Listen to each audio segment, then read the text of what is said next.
stunting masih menjadi perhatian meski cenderung menurun di beberapa tahun terakhir.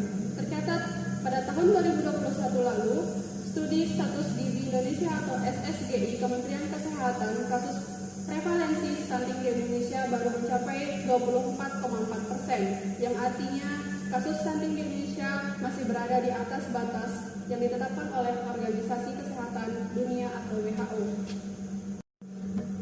Presiden Jokowi mengharapkan kasus stunting di Indonesia dapat terus turun dan menargetkan akan menyentuh angka 14% pada tahun 2024. Baik, sekarang kita akan terhubung kepada rekan kerja kami di lapangan yang sedang memantau kondisi posyandu di daerah Kota Mataram, yaitu Saudari Putri Anggun Kudratullah.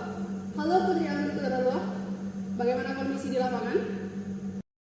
Oke, baik, terima kasih Saudari Rahayu yang di kantor. Saya Putri Anggun Kudratullah, izin melaporkan kondisi di saat ini di Puskesmas Tanjung Karang, Kota Mataram. Hari ini banyak sekali sangat ramai di dalam sana para ibu-ibu yang membawa bayi dan balita untuk melakukan penimbangan, di mana guna untuk mencegah, salah satu program pemerintah untuk mencegah meningkatnya kasus stunting di NTB. Oke, saat ini saya sedang bersama dengan salah satu bidan posyandu, yaitu Ibu Novita Putri Fadila. Oke, baik Bu, di sini saya ingin bertanya Bu, bagaimana kondisi hari ini? Apakah sangat ramai di dalam sana ibu-ibu yang mengecek membawa anak-anaknya, baik bayi dan balita, untuk melakukan penimbangan di dalam sana? Alhamdulillah sejak tadi pagi sampai siang nanti ibu-ibu sudah membawa anaknya untuk mengecek kesehatan pada hari ini. Pengecekan kesehatan ini guna dilakukan untuk mengurangi angka stunting di NTB.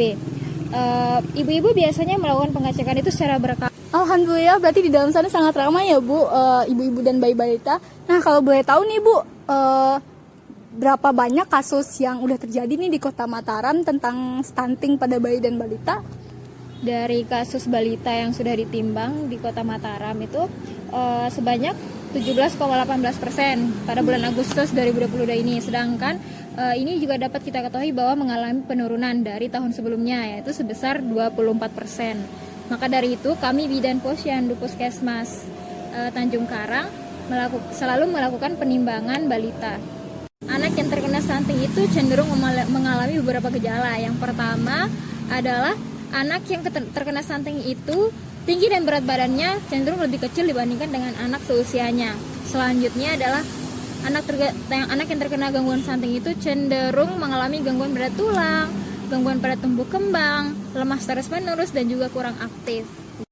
Itu dia pemirsa, gejala-gejala yang telah disampaikan oleh Bidan Novita.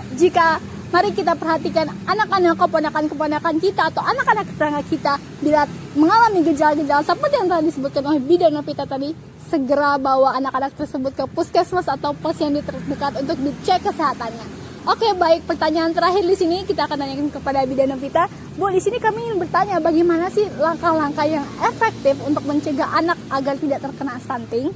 Oke, baik, ada beberapa cara untuk mencegah terjadinya stunting. Yang pertama itu adalah melakukan pola asuh yang tepat, yang dimana contoh umumnya pola asuh yang tepat ini adalah memberikan ASI eksklusif selama 2 tahun dan juga memberikan MPASI. Yang seperti kita tahu, MPASI itu adalah makanan pendamping ASI yang harus kita berikan kepada anak agar mendapatkan gizi yang lebih baik.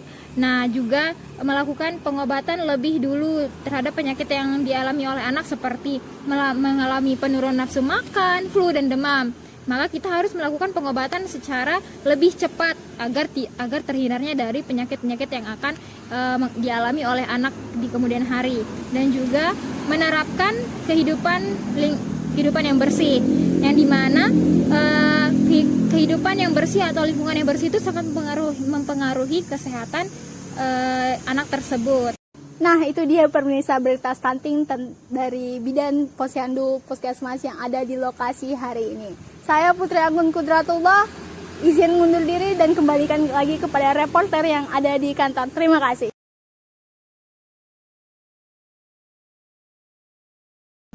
Baik, terima kasih kepada rekan kerja kami yang telah melaporkan kondisi posyandu di Kota Mataram dan berbagai informasi ilmu stunting dengan narasumber bidan di sana. Baik, ada satu narasumber lagi, sebelumnya kita istirahat sebentar.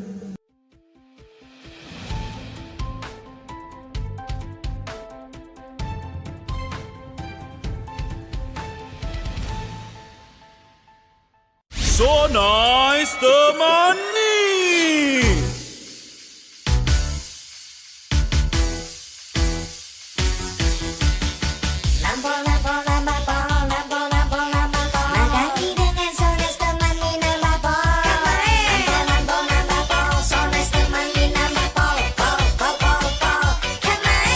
So nice teman mi, kan main rasanya. Nambah po.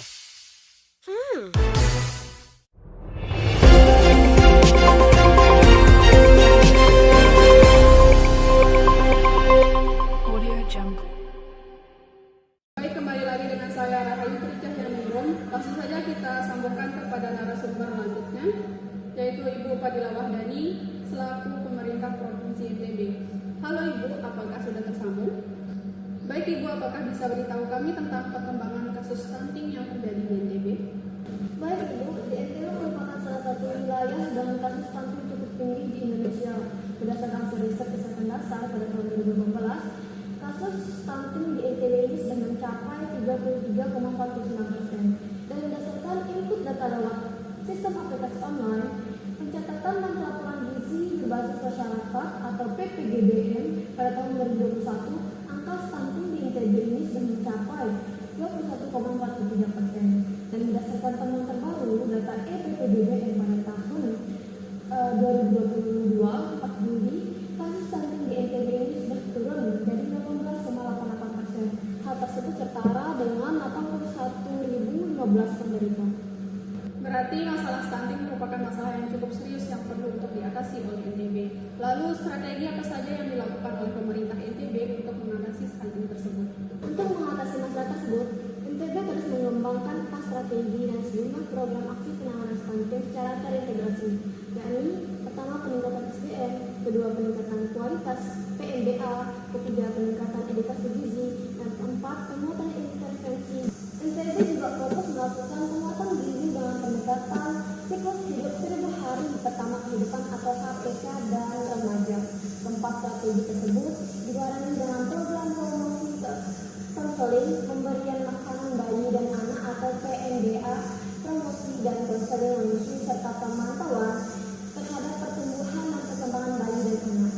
Juga pemberian suplementasi tablet, tambah darah atau TTD ibu hamil dan remaja serta pemberian vitamin A dan makanan tambahan lainnya bagi ibu hamil dan balita. Baik Ibu, terima kasih atas waktunya. Itulah berita untuk pagi ini. Ikuti pembaruan selanjutnya di Apa Kabar Hari Ini 1 jam lagi.